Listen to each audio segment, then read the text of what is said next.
Mga butong nakuha mula Taal Lake, wala pang nagmamatch sa DNA samples ng mga kaanak ng mga nawawalang sabungero. Kasama natin sa balita si Radyoman Grace Mariano.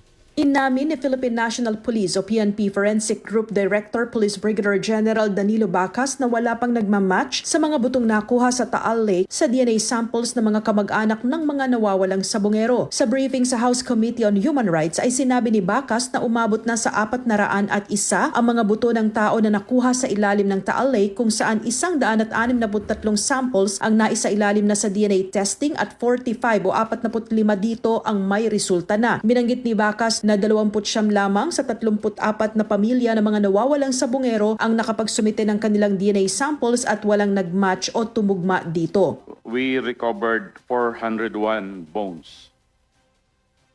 So, Are they human bone? yes sir, yung human bones na. Then out of those items sir, there are a total of 163 samples were subjected to DNA. Then the rest po nun sir ay hindi na po dahil nag-deteriorate na po, wala na pong ano. How many are related to the missing sabongeros according to the DNA? As of Hindi pa alam. the report namin sir, wala pa pong nag-match. Wala pa. Opo, doon sa mga samples na nakuha namin sa mga relatives ng mga missing sabongeros po.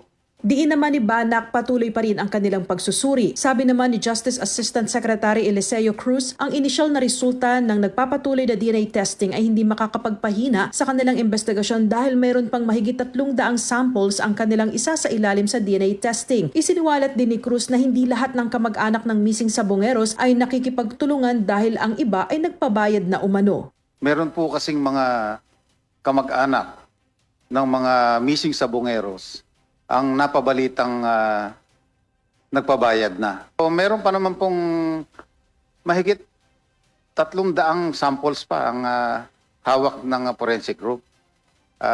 Sana po pagtiwalaan po ninyo kami na meron pong mararating ang ating investigasyon. Kasama mo sa DZXL RMN Manila, Radyoman Grace Mariano, Tatak RMN.